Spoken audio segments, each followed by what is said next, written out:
Hello, everybody. Happy New Year, and welcome back to Global LPG Conversations, Argus's podcast where we focus on the latest developments in LPG markets. My name is David Appleton. I'm a Vice President for LPG at Argus. And today, I'm really happy to be joined by three different members of our LPG team. And we've got our representatives from three desks in London, Singapore, and Houston. What we want to do is speak a little bit to where the markets are in each of those regions in Asia Pacific, in Europe, and in the Americas as we've gone into the new year. Now, for those of you who follow the markets closely, I'm sure you're fully aware that we've had, in particular, some interesting and challenging times on the logistics side. At the end of October, of course, we had the issue originally with the Panama Canal restricting slots. We've now got issues on the Suez Canal, which to some extent became the preferred routing for product from the US to Asia Pacific. But what we'll do is kind of just have a look at what's happening in each market and how all of this is impacting those regions. So we'll start with our editor in the US in Houston, Amy Strahan. Hello, Amy. How are you today? Yes, good afternoon. Thank you. So if I can ask you to start by just recapping, firstly, for anyone who hasn't been following that closely, what was announced at the end of October by the Panama Canal Authority, and then the impact on that in terms of liftings out of the US, and also, of course, we've now got the situation in the Red Sea. What have you been seeing with this? Sure thing. Well, October 2023 was the driest October on record at Panama. And so, if you haven't been following it, the Panama Canal Authority did reduce the number of daily transits in November to 31, down from the more typical 38, due to the low water levels at Gatun Lake, which of course feeds the lock system.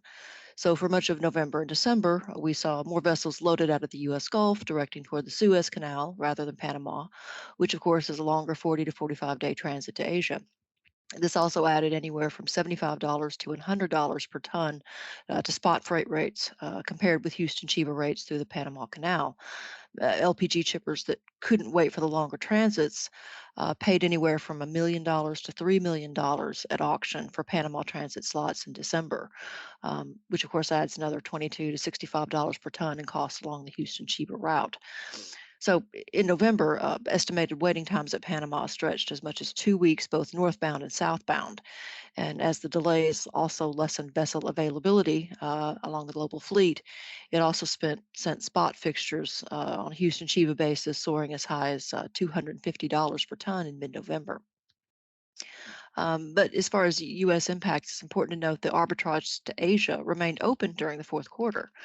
Vortexa tracking showed U.S. LPG shipments to Asian destinations totaled 2.75 million tons in November and 2.95 million tons in December, which is up 32% and 35% respectively versus what we saw in November and December of 2022.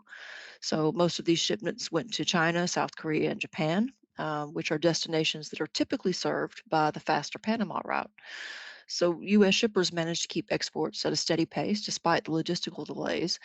That is, of course, until threats to vessels transiting the Suez Canal in December caused a spike in insurance costs along that route, and that left exporters facing even more costly transits around the Cape of Good Hope.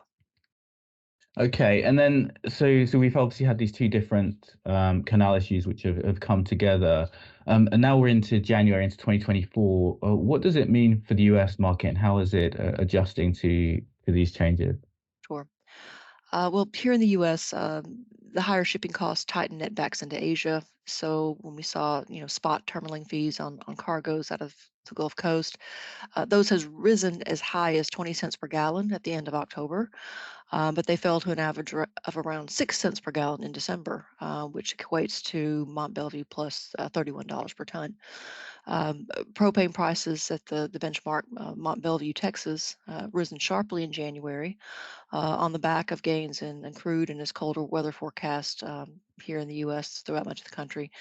But the resulting collapse in the arbitrage to Asia, which fell below $200 per ton in the second week of January, actually pressured declines in VLGC freight.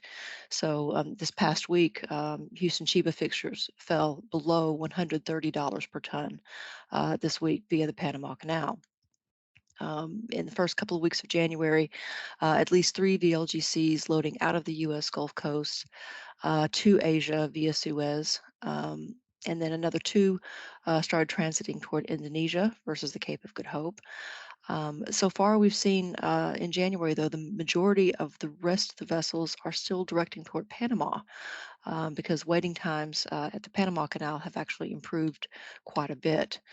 And even in mid-December, we saw the Panama Canal Authority announce it would add 1 daily transit slot for Neo-Panamax slots, but due to the ongoing water shortage, it is still limiting customers to only 1 booking slot per customer per date effective 16th January.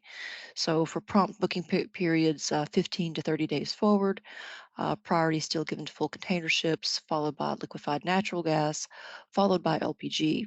And these limits don't apply to transit slots that were won at auction. So currently, we are seeing Panama allow 22 vessel transits per day, 16 via the Panamax locks, and 6 on the Neo-Panamax system. And of course, this month that's going to increase to a total of 24 transits per day, including 7 Neo-Panamax transits, which is still well below the typical 36 transits per day seen during this time of year, according to PCA. Brilliant. Thank you very much, Amy. That's a really thorough overview of what's going on. So I guess if I'm to characterize the situation, it's still tight, it's still restricted, but perhaps not as bad as it was when the announcement was first made at the end of October. Yes, and indeed. obviously thanks. Obviously, the other side of the coin here is what's happening in Asia Pacific in terms of demand. So we'll now move over to Singapore, where we have Esther Phua, who is head of Asia LPG for Argus. Hi, Esther. How are you today? Hi, David. Thanks. Yeah, very well. Good. And so just following on to what Amy was saying, in terms of obviously we've got these slight changes in terms of the physical flow of the product, and that has, of course, or must have affected the delivery. What is the latest you're seeing over there? Actually, we're seeing very similar stuff that Amy had just described. So there's very consistent with what we're seeing here in Asia, as well as what Amy is saying in the US, which is a good thing.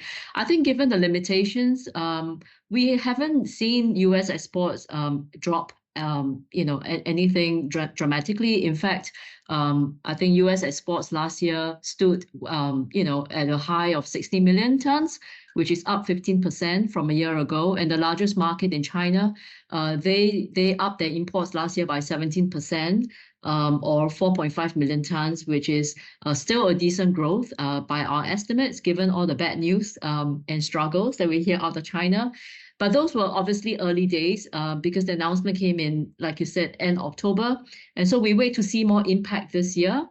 I think before the transit problem started at the Panama Canal, we were seeing typically more than 80% of the vessels, vessels going through that canal. And that's against the backdrop of about 60 VLGCs by our estimates per month moving through to Asia. But when the news broke, I think the immediate impact for Asia is, AFEI, Argus Far East Index prices shooting up like a knee-jerk reaction to reflect the higher freight costs via a longer route, which is the Suez Canal.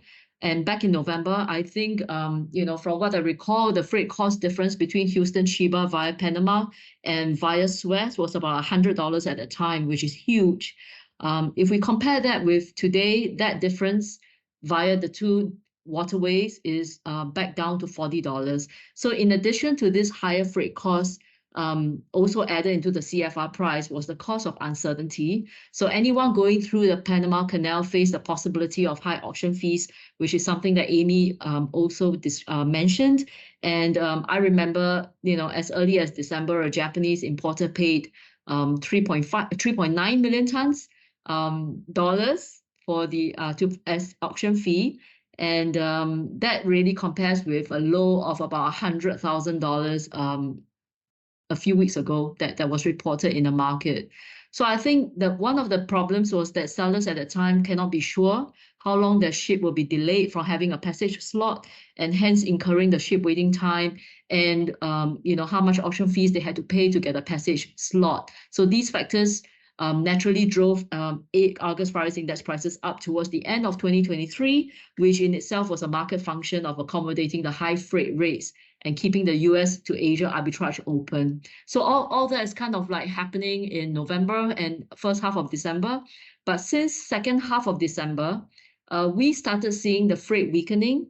And with the US Mont Belvieu prices going strong, supported by cold weather, recently the US arbitrage to Asia is now closed, quite close to closed, because AFBI prices crashed with the falling freight. So in terms of flow, we are actually seeing an increase of vessels flowing via the Panama now, at more than 70%, maybe even inching towards 80% for February arrival cargoes delivered into Asia, compared with about 60% in December and January. So what's interesting actually for us on the pricing side is the negotiation tactics that we're seeing from the Chinese buyers. So as you know, with East China located further away for voyages via the Panama, Chinese buyers who in the past pay a premium over Japan delivered are now demanding to pay parity or less, on the argument that such freight deviation costs no longer apply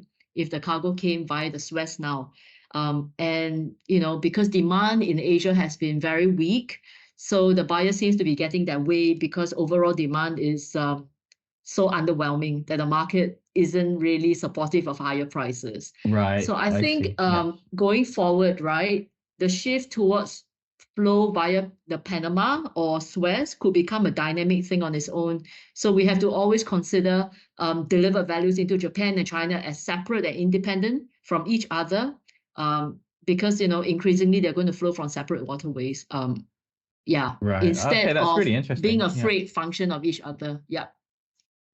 So we've got this this kind of dichotomy of the two different directions now, which I'm sure makes assessing the market all the more challenging as well. Yes. You mentioned there about the lack of demand in Asia Pacific, and there's been a lot of talk, obviously, over the last few months about difficulties in the petrochemical sector with negative margins. And so forth. So what's the latest news from that? Is it all basically the same kind of story, or is there any turning of the corner? Yeah, it is, mostly still the same kind of story, I'm afraid. But despite the difficult times, again, I want to stress that China did decently at the end of 2023 with a decent 17% increase, right, from 2022. But still, at the end of the year, we saw PDH margins still negative, mostly, and PDH run rates under 70%. What we expect for this year is the further erosion of these margins because new and additional steam cracker and PDH capacity will continue to come online, which will make it more competitive for existing PDH in the downstream chemical sectors. So, we will see fresh LPG demand coming from new PDH plants that will come on stream this year and inject an additional LPG demand of maybe 5.5 million tons. I think you're aware many of these plants were delayed from coming up last year, and so they're delayed to this year. And from the supply side, US export and production growth, I think, will drop this year, which could keep LPG prices up and squeeze PDH margins as well. So having said that, one must not forget, about the potential supply that we are seeing from Iran. In fact, I found it very interesting looking at some figures that Iranian exports actually almost doubled last year, from about 5.5 to 11 million tons last year, depending on which tracking service you use. But it's a very substantial increase from Iran, and I think most of which we can safely say is being shipped to China, and we expect to see that continue this year. So all in all, the China LPG market will definitely stay extremely sensitive to import prices in order to stay viable or even risk shutting down. Okay, brilliant. Thanks very much, Esther. And I'm sure this is something that you'll be keeping a close eye on throughout the years from our teams in Singapore and then in China as well. And then just to finish up, we'll go over to London. Of course, Europe is a really important LPG market, and sometimes I feel possibly we forget just how important it is. So I'm very happy to have today Efcharis Sgourou, who's our senior reporter on the London desk. Hello, Efcharis.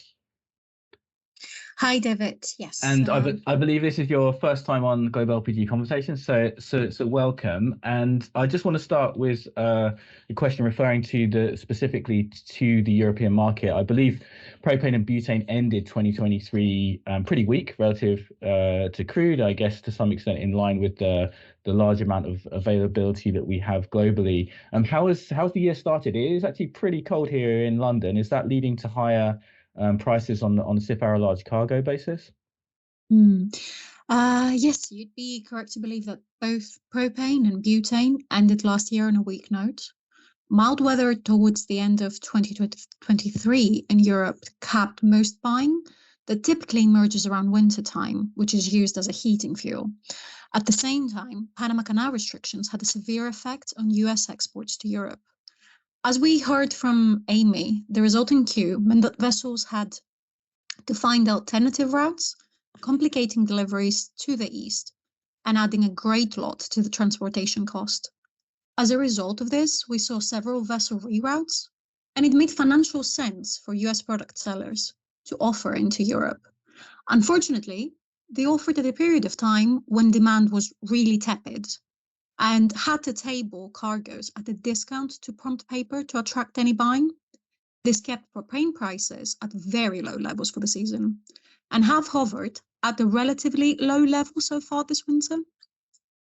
On the weather side, it's freezing right now in London, and we've been hearing from contacts that it's even colder in mainland Europe. Smaller lots have seen some uptick in demand, and propane rail cars, which are sold inland from terminals that import large cargoes on the seaborne market, jumped more than $40 over the past week. But large cargoes are still very weak, with the price relative to crude around low 80s from high 80s this time last year.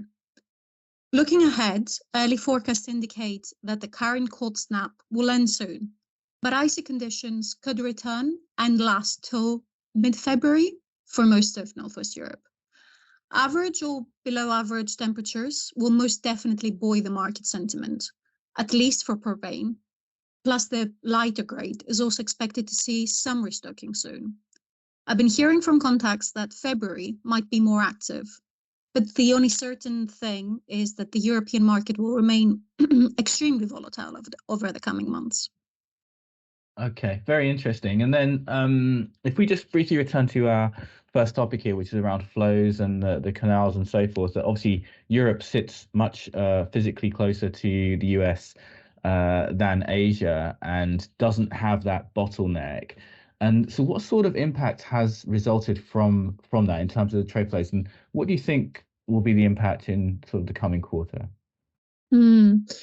Yeah, so recently we have seen a few more US loaded vessels go through the Panama Canal.